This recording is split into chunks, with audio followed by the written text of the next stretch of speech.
ദൈവനാമത്തിന് മഹത്വം ഉണ്ടാകട്ടെ. വീണ്ടും വരുന്നവനായ യേശു ക്രിസ്തുവിൻ്റെ അതിപരിശുദ്ധ നാമത്തിൽ നിങ്ങൾക്കെല്ലാവർക്കും എൻ്റെ സ്നേഹവന്ദനം.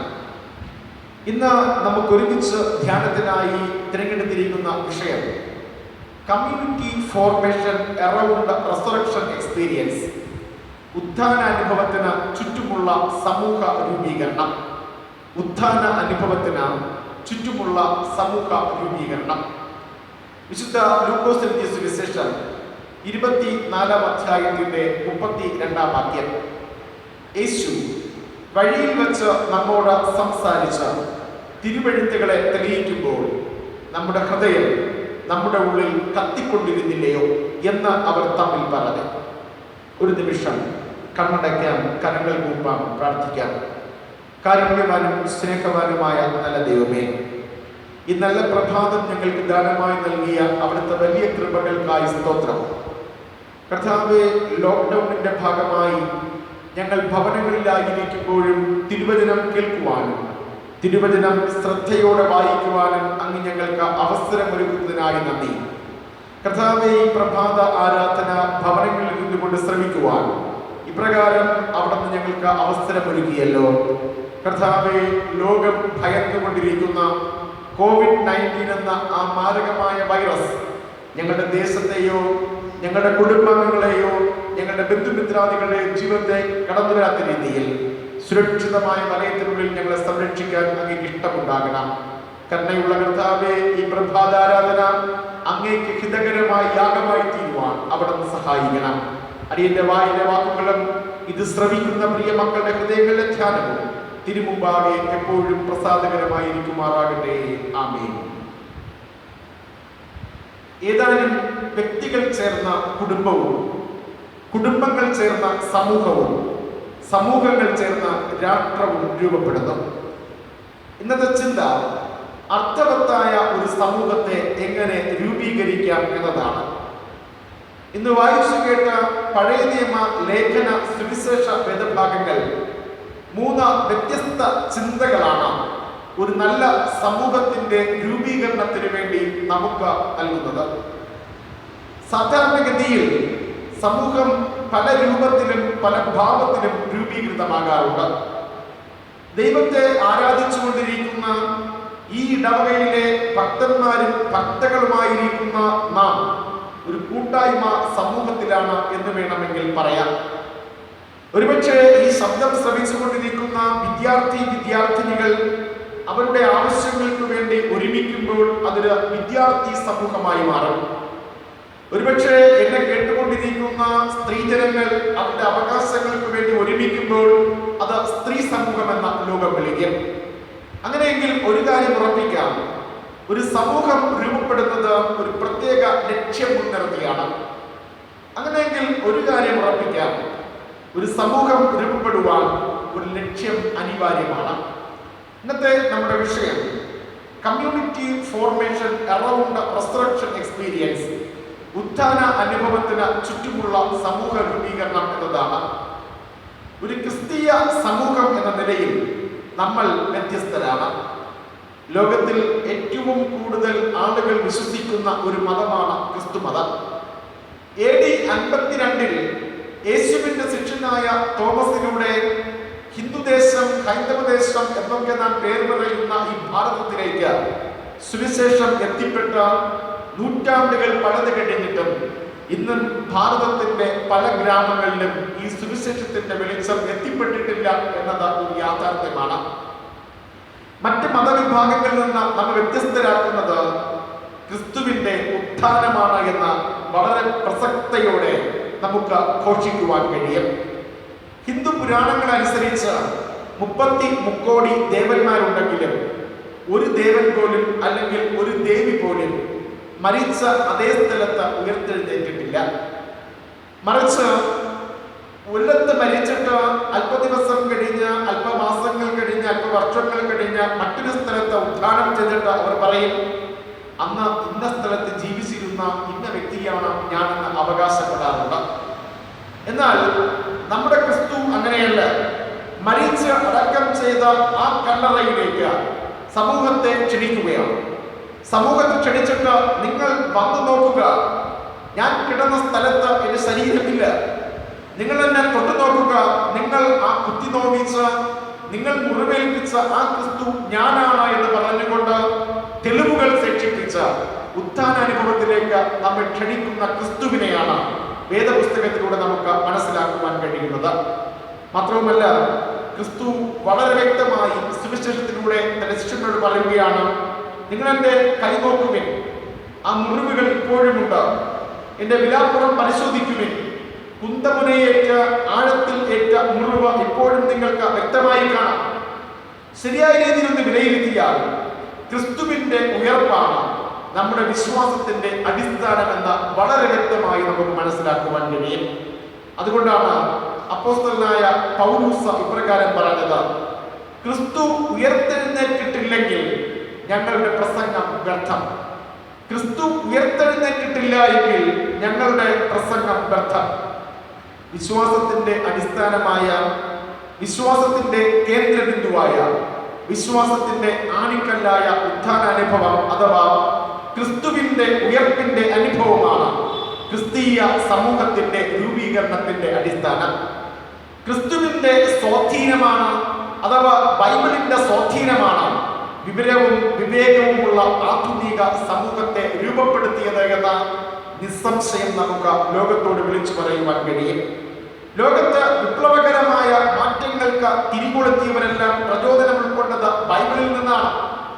നിർണായകമായ പല കണ്ടുപിടുത്തങ്ങൾക്കും ശാസ്ത്രലോകത്തിന് പിൻബലമേകിയത് അഥവാ ഉത്തേജനം പകർന്നത് വേദപുസ്തകമാണെന്ന് വളരെ വ്യക്തമായി ചരിത്രം പഠിക്കുമ്പോൾ മനസ്സിലാക്കുവാൻ കഴിയും.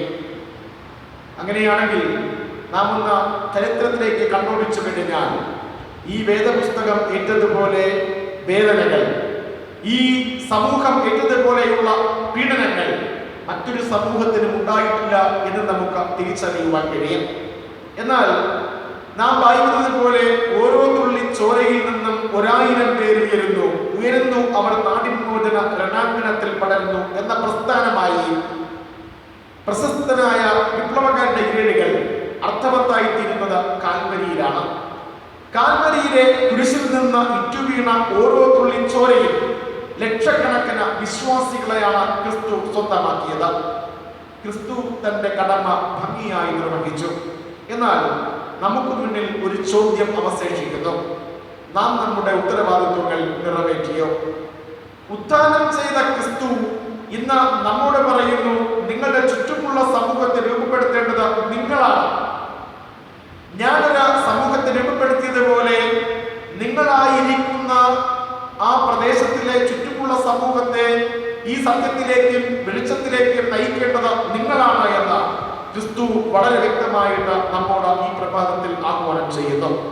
ആ വലിയ ഉത്തരവാദിത്വം നിറവേറ്റാൻ 3 ചിന്തകളാണ് 3 വേദഭാഗങ്ങളിൽ നിന്നും കർത്താവ് നമുക്ക് നൽകുന്നത്. ഒന്നാമത്തെ ചിന്ത ഇങ്ങനെയാണ്: നമ്മുടെ ലക്ഷ്യം ക്രിസ്തുവിൽ അടിസ്ഥാനമിട്ട് പടുത്തുയർത്തിയതാവണം. ഒന്നുകൂടെ പറയാം, നമ്മുടെ ലക്ഷ്യം ക്രിസ്തുവിൽ അടിസ്ഥാനമിട്ട് പടുത്തുയർത്തിയതാവണം. യെശയ്യാ പ്രവാചകന്റെ പുസ്തകം 25-ന്റെ 1-ാം വാക്യം. അവിടെ യെശയ്യാ പ്രവാചകൻ തന്റെ കഴിഞ്ഞകാല പ്രവർത്തനങ്ങൾ വിജയിക്കാൻ കാരണമായത് ദൈവത്തിൽ അടിസ്ഥാനമിട്ടത് കൊണ്ടാണ് എന്ന് വളരെ വ്യക്തമായി സമ്മതിക്കുന്നു. അടിസ്ഥാനം എന്ന വാക്കിന് ഇംഗ്ലീഷിൽ ഫൗണ്ടേഷൻസ് എന്നാണ് പേര് പറയുക. തമിഴിൽ അസ്ഥിവാരങ്ങൾ. ഭൂമിക്ക് മുകളിൽ ഉയർന്നു നിൽക്കുന്ന ഒരു കെട്ടിടത്തിന്റെ അടിസ്ഥാനം എന്ന് പറയുന്നത് ഭൂമിക്ക് അടിയിലാണ്. ശരിയായ രീതിയിൽ ആ കെട്ടിടത്തെ ഉറപ്പിച്ചു നിർത്തുവാൻ ബലവത്തായ അടിസ്ഥാനം കൂടിയേ കഴിയൂ.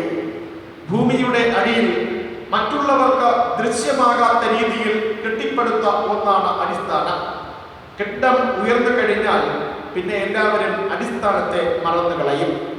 ചില ആളുകളൊക്കെ പറയും, ഞാൻ എൻ്റെ ആരോഗ്യം കൊണ്ട് ഉണ്ടായ അധ്വാനത്തിൽ നിന്നാണ് ഞാൻ ഇതൊക്കെ സമ്പാദിച്ചത്, എൻ്റെ അധ്വാനത്തിൽ നിന്നാണ് ഞാൻ ഇതൊക്കെ മിച്ചം പിടിച്ച നേടിയെടുത്തത്. എന്നാൽ നമ്മൾ ഒന്നോർക്കണം, നമുക്ക് ആരോഗ്യം നൽകിയ, നമുക്ക് ജീവൻ നൽകിയ കർത്താവിന്റെ കൃപ ഒന്നുകൊണ്ട് മാത്രമാണ് ഇതുവരെയും വളരുവാനും ഉയരുവാനും കഴിഞ്ഞത് എന്ന് ചിന്തിക്കുമ്പോഴാണ് ജീവിതത്തിന്റെ അടിസ്ഥാനം എവിടെയാണ് എന്ന് നമുക്ക് ഒന്ന് വിലയിരുത്തുവാൻ കഴിയുന്നത്. വേദപുസ്തകത്തിലേക്ക് നാം തിരിഞ്ഞു നോക്കുമ്പോൾ ഒരിക്കൽ ലോത്ത് ഇപ്രകാരം ചിന്തിച്ചു. ലോത്തിന്റെ അരികിലേക്ക് കടന്നു വന്ന ദൂതന്മാർ ലോത്തിനോട് ജീവരക്ഷയ്ക്ക് വേണ്ടി മലയുടെ മുകളിലേക്ക് ഓടിപ്പോകുവാൻ പറഞ്ഞപ്പോൾ ലോത്ത് ചിന്തിച്ചു, ഞാൻ മിടുക്കനാണ്. കാരണം എന്നെ രക്ഷിക്കുവാൻ വേണ്ടി ദൈവം ദൂതന്മാരെ പറഞ്ഞയച്ചല്ലോ. എന്നാൽ ലോത്ത് മറന്നുപോയ ഒന്നുണ്ടായിരുന്നു.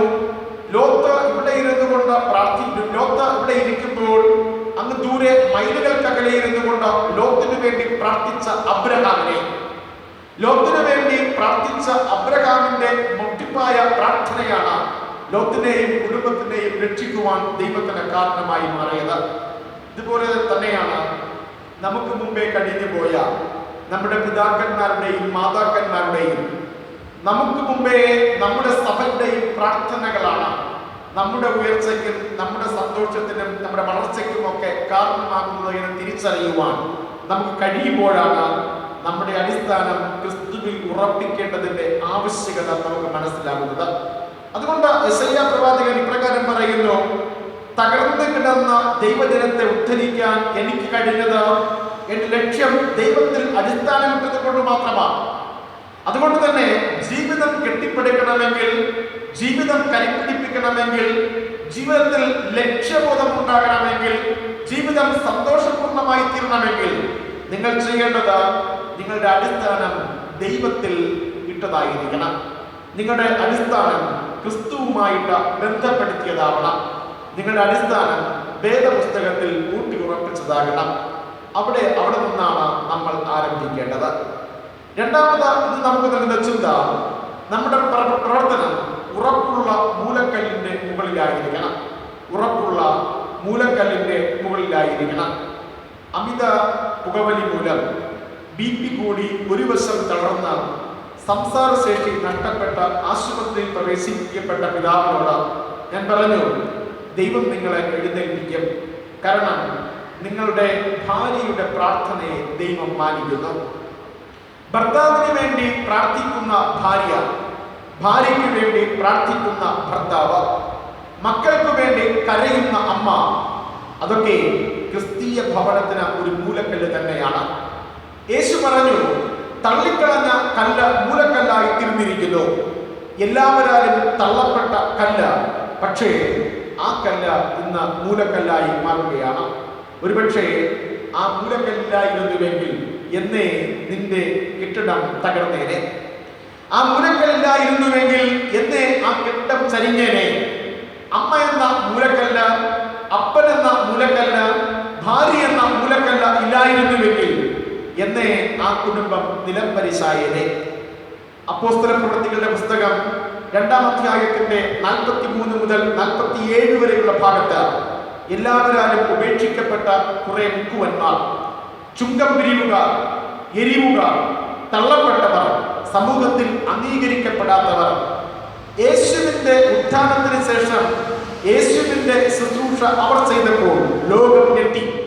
കാരണം അവരിലൂടെ അത്ഭുതങ്ങൾ, അവരിലൂടെ അതിശയങ്ങൾ, ആദിമ സഭയുടെ അഥവാ ക്രൈസ്തവ സഭയുടെ മൂലക്കല്ലുകളായി അവർ മാറപ്പെടുകയാണ്. പ്രിയ ജനമേ, ഉത്ഥാനാനുഭവം ഉള്ളിൽ നിറച്ച നമ്മുടെ കരങ്ങളിൽ ദൈവം തന്ന മക്കളെ പുതുസമൂഹമായി വാർത്തെടുക്കുവാൻ നമുക്ക് കഴിയുന്നുണ്ടോ എന്ന് നാം ചിന്തിക്കേണ്ടിയിരിക്കുന്നു. ഇതൊരു വലിയ ചോദ്യചിഹ്നമാണ്. ഈ ഇടവകയിലെ ഓരോരുത്തരോടുമുള്ള ക്രിസ്തുവിന്റെ ചോദ്യം. വരും തലമുറയാണ് നിന്റെ കരങ്ങളിൽ സമ്മാനമായി നൽകപ്പെട്ടിരിക്കുന്നത്. ആ സമൂഹത്തെ എനിക്ക് വേണ്ടി കൂടെ നേടിയെടുക്കുവാൻ നിനക്ക് കഴിയുന്നുണ്ടോ? ഏറ്റവും അവസാനമായിട്ട് ഈ ഭാഗം നമുക്ക് നൽകുന്ന സന്ദേശം ഇങ്ങനെയാണ്: ഉള്ളിൽ കത്തുന്ന അനുഭവത്തോട് നമുക്ക് പ്രതികരിക്കാൻ കഴിഞ്ഞിട്ടുണ്ടോ?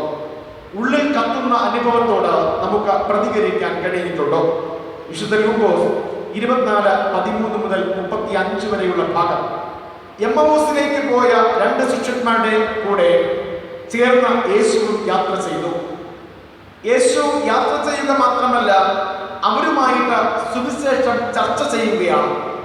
യാത്ര അവസാനിക്കാറായപ്പോൾ നേരം വൈകി.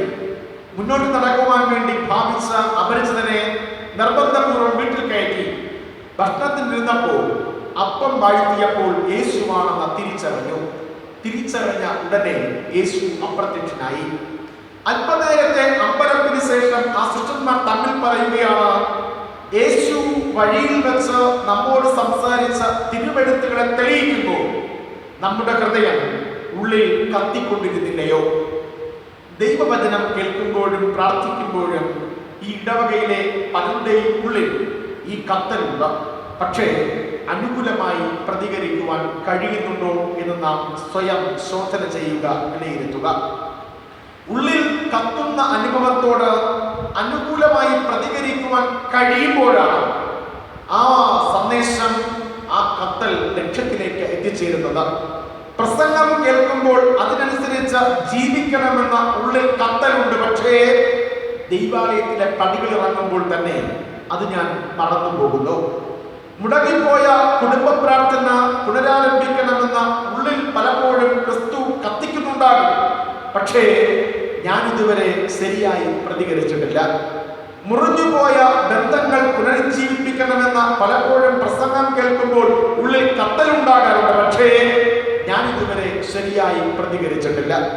ക്രിസ്തു നമ്മെക്കുറിച്ച് ആഗ്രഹിക്കുന്നത് പുനരുത്ഥാനത്തിന്റെ ശക്തി സ്വാംശീകരിച്ചുകൊണ്ട് ഒരു പുതിയ സമൂഹത്തെ രൂപപ്പെടുത്താനും പുതിയ സമൂഹത്തെ രൂപപ്പെടുത്തി മുമ്പോട്ട് പോകണമെന്നാണ്. അതിന് 3 കാര്യങ്ങൾ നമ്മോട് പറയുന്നു. ഒന്ന്, നമ്മുടെ ലക്ഷ്യം ക്രിസ്തുവിൽ അടിസ്ഥാനമിട്ട പടുത്തുയർത്തിയതാണ്. 2, നമ്മുടെ പ്രവർത്തനം ഉറപ്പുള്ള മുകളിലായിരിക്കണം. 3, നമ്മുടെ ഉള്ളിൽ കത്തുന്ന അനുഭവത്തോട് ശരിയായി പ്രതികരിക്കുവാൻ കഴിയണം. ഒരു ക്രിസ്തീയ വിശ്വാസിയുടെ അടിസ്ഥാനം ക്രിസ്തുവിന്റെ ഉത്ഥാനത്തിന്റെ സന്ദേശമാണ്.